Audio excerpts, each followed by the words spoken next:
Eu cumprimento a todos na doce paz do Senhor Jesus, uma palavra de meditação e de instrução, direção de Deus para mim e para a sua vida. Se encontra no livro de Gênesis 49, quando ali Jacó ajunta seus filhos para abençoar antes da sua morte. E ali ele fala para eles. Depois chamou Jacó seus filhos e disse: Ajuntai-vos e anunciar-vos-ei o que vos há de acontecer nos derradeiros dias. Ajuntai e ouvi, filhos de Jacó. Ouve a Israel, vosso pai. Ele ia abençoar eles, mas antes de abençoar eles, ele vai falando o que cada um vai ser e depender também do que eles fizeram na vida dele, as direções que eles tomaram. E ali ele começa para o Rubem e fala de que ele é o primogênito dele, minha força, o princípio do meu vigor, o mais excelente em alteza e o mais excelente em poder, inconstante como a água, e fala que ele não será mais excelente. Por quê? Porque ele subiu no leito do Pai. Aquilo que o Senhor tem para mim e para você, se nós somos excelentes, se nós formos excelentes, que aqui é o Pai carnal falando para ele. Mas essa excelência dele, ela foi cortada por uma decisão errada. Então aqui já começa a falar conosco, fala comigo e que fale com você também. Fala das decisões que a gente toma, que a gente não é mais excelente como o Senhor já tinha preparado para mim e para você. Porque ali ele fala que ele era a força, o princípio do vigor dele, porque ele é o primogênito dele, é o primeiro filho dele. E ali ele fala, você não vai ser mais excelente. O Simeão e o Levi se deixou ser levado por Simeão, porque por causa da afronta que eles sofreram, né? Só tinha uma irmã, e essa irmã, quando eles chegaram ali na terra, ela foi violentada por Siquém. Então, eles fingiram que aceitaram, o pai dele foi lá pedir a mãe em casamento, nós sabemos a história, mas depois eles planejaram um ato abominável aos olhos do pai dele, porque não obedeceram, não pediram instrução para o pai, fingiram que aceitaram o que tinha acontecido, porque ele ia se casar com a irmã dele. E ali eles simplesmente fizeram aquela atrocidade. Falaram que eles tinham que se circuncidar, que eles não poderiam aceitar eles assim. E quando eles estavam lá naquela dor tremenda, nós sabemos, eles foram lá e executaram todos os homens. E ainda levaram os despojos. A gente não deve ter atitudes impensadas em momento de ira, que aconteceu algo que a gente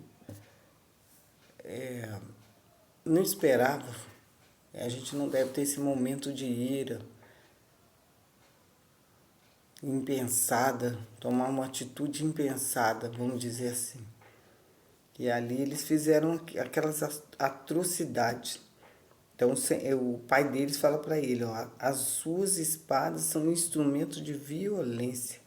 No seu secreto conselho, não entre a minha alma com a sua congregação, minha glória não se ajunte, porque no seu furor vocês mataram varões e na sua teima ainda arrebataram bois. Aí ele fala, maldito seja o seu furor, pois era forte e a sua ira, pois era dura. Eu os dividirei em Jacó e os espalharei em Israel. E ali na hora da divisão das terras, eles tomaram posse das terras que estavam de Judá, em Judá, porque o território que Judá tinha herdado era muito grande. E foram as terras que eles herdaram. E eu volto a dizer, o Senhor tem o melhor para mim e para você. Mas dependendo das nossas atitudes, dos nossos comportamentos, aquilo deixa de ser excelente. E ali ele foi falando de Judá, falou que ele seria louvado, te louvarão os teus irmãos.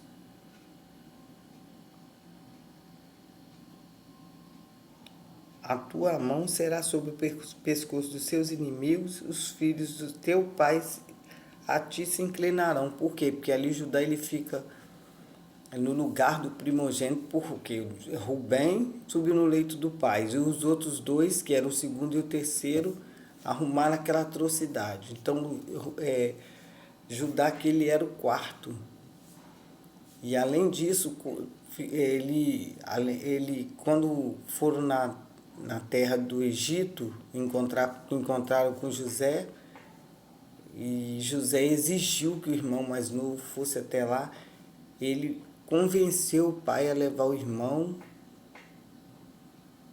e se colocou no lugar do irmão.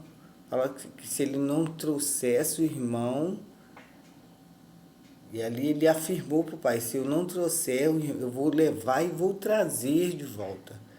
E aqui nós vemos que o pai comprar ele é um leãozinho, porque ele tem, vamos ver, compara ele é um leãozinho, Judá é um leãozinho.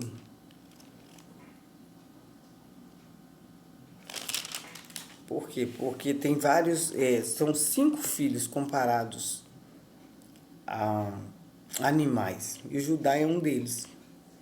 Porque é símbolo de liderança, força e majestade.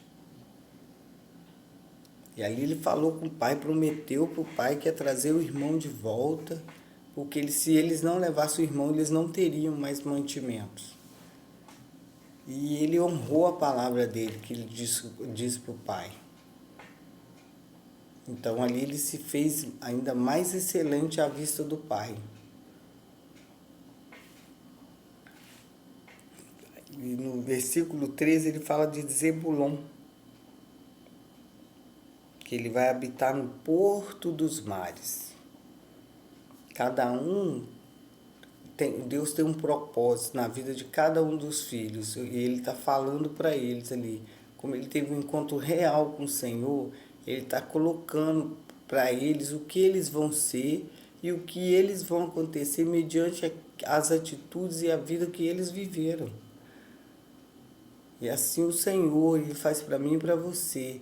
Nós somos escolhidos do Senhor, o nosso Pai Celestial nos escolheu. Mas dependendo das atitudes que nós tomamos, vai vir as consequências. Não vamos ser mais excelentes. Não vamos herdar aquilo de melhor que o Senhor tem para mim e para você. Porque Ele fala, se quiser e obedecer, comeremos o melhor dessa terra. Mas nós temos que querer e temos que obedecer. E ali ele estava nomeando os filhos. E aí ele fala de Zacar. Zacar é um jumento, porque o jumento ele suporta uma carga pesada.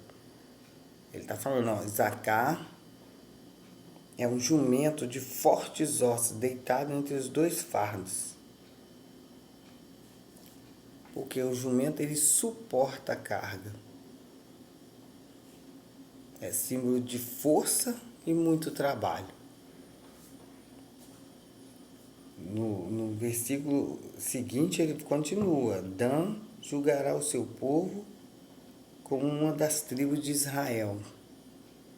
Ele é comparado a uma serpente, é mais um dos filhos que é comparado a animais. Ele é comparado, por quê? A serpente é um símbolo de sagacidade,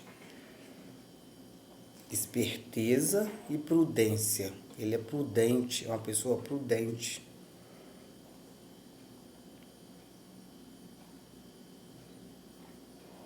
E assim a gente deve ser nas nossas vidas também, porque o Senhor, Ele sabe para quem Ele nos chamou, qual é o objetivo que Ele tem para cada um dos filhos, assim como Jacó também sabia. Parecia que ele não prestava atenção nos 10 filhos, porque como ele amava muito a Raquel, então o olhar dele ficou posto no José e no Efraim, não, perdão, no José e o último, Benjamim, que é o último dos filhos. Então parecia que ele não prestava atenção nos 10 filhos, mas a gente vê aqui por essa bênção que ele estava ordenando para os filhos, que ele prestava atenção, ele estava observando a atitude dos filhos, tanto que ele mandava José vigiar os filhos, ver o que os irmãos estavam fazendo de errado. E ele sabia o que cada um estava fazendo, tanto que ele falou, olha, vou reunir vocês para dar a bênção e dizer o que vai acontecer na vida de vocês. Porque ele teve um encontro real com o Senhor, então ele sabe o que a gente plantar, nós vamos colher. Ele conhece o Deus que ele serve. Deu 12 filhos a ele, mas dependendo das nossas atitudes, nós somos escolhidos do Senhor. Mas, porém, todavia, vai vir as consequências dos nossos atos, das nossas escolhas, das nossas decisões, vai vir para a nossa vida. E ali ele foi falando com os filhos, ó, vamos virar mais uma página, que ainda falta mais alguns. E quanto a Gate, uma tropa o acometerá.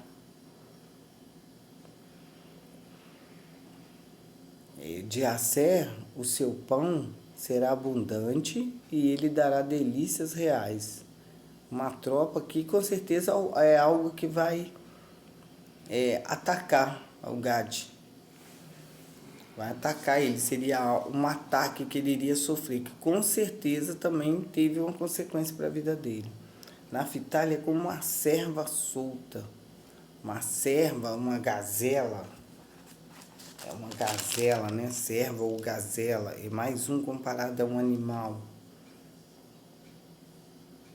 É um símbolo de delicadeza e serenidade. Ele sabe lidar com as pessoas, o trato com as pessoas. Nós temos que ser assim, ter essa serenidade para lidar com as pessoas difíceis. Nós sabemos que está muito complicado lidar com as pessoas, mas nós temos que ter essa serenidade para lidar com as pessoas. Cada um tem seu gênio, cada um tem seu jeito, nós também somos falhos, mas nós temos que melhorar cada dia, perguntar ao Senhor, pedir instrução como melhorar a nossa vida diante dele, as atitudes, as respostas para dar para a pessoa. É complicado, mas nós temos que ter esse equilíbrio. Nós somos chamados para libertação, não aprisionar pessoas com palavras ditas nas horas de fúria, de descontroles. Não, nós temos que ter esse equilíbrio para lidar com as pessoas. E ali fala do José, que é um ramo frutífero, é o 11º filho dele. Por quê? Porque José, ele entendeu que tudo que ele passou era um projeto do Senhor.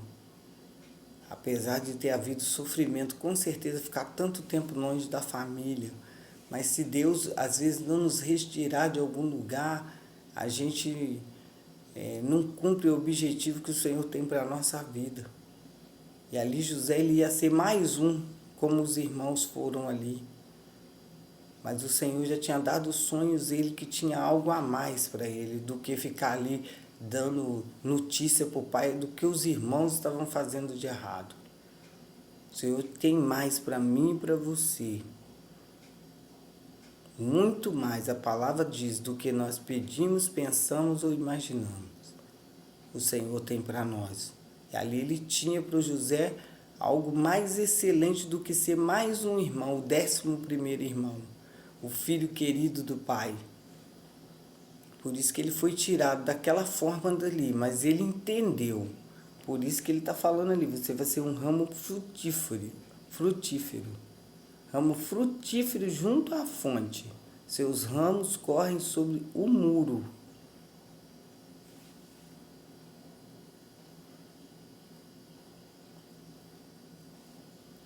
E assim ele vai falando. Ele fala de Benjamim. Ele chega no Benjamim, que é o 12º.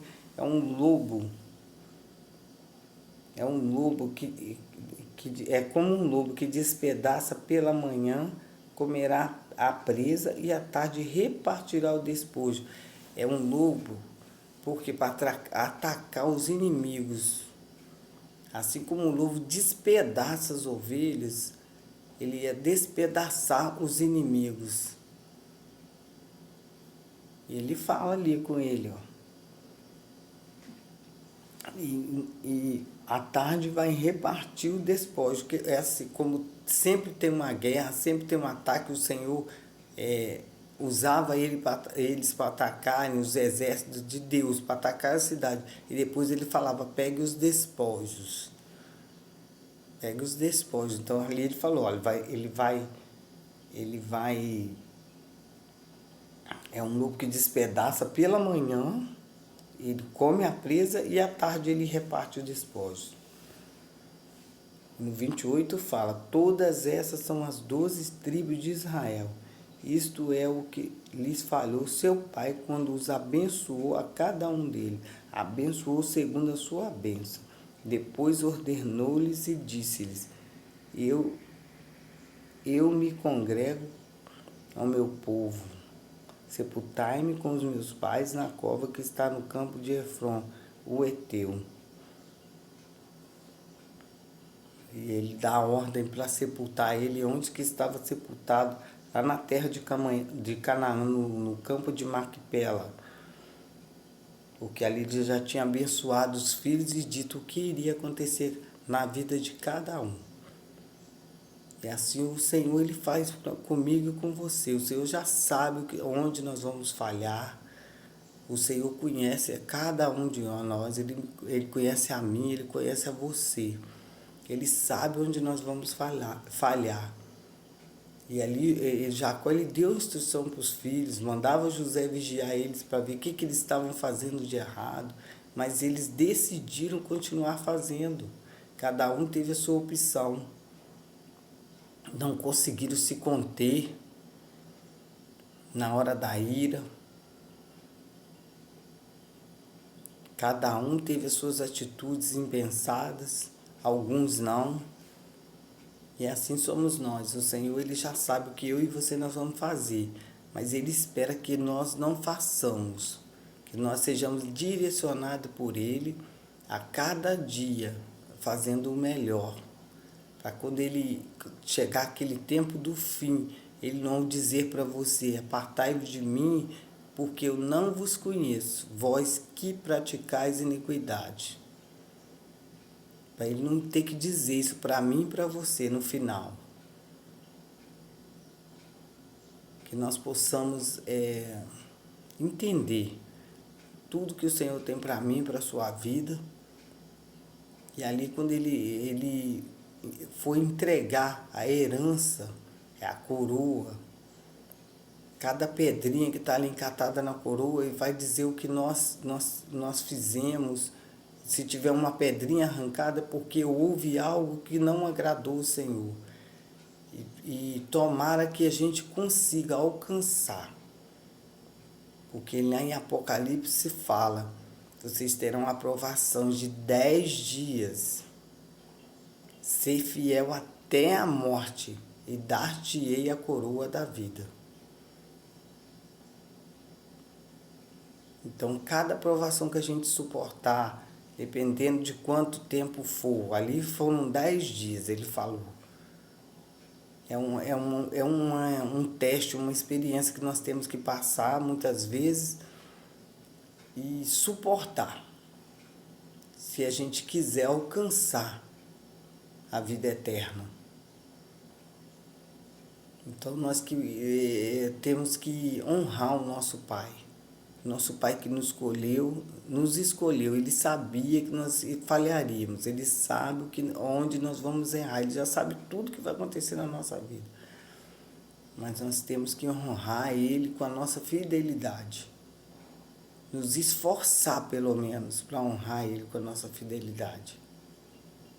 Que Deus possa abençoar a minha e a sua vida, que possamos nos esforçar em mais esse início de ano que o Senhor nos concedeu, porque até aqui nos ajudou o Senhor, até aqui Ele nos protegeu, até aqui Ele tem nos guardado, Ele tem nos sustentado, independente de como está o país, como se encontra o país, a vida financeira, se a porta está fechada ou está aberta, o Senhor, Ele tem nos guardado e tem nos ajudado.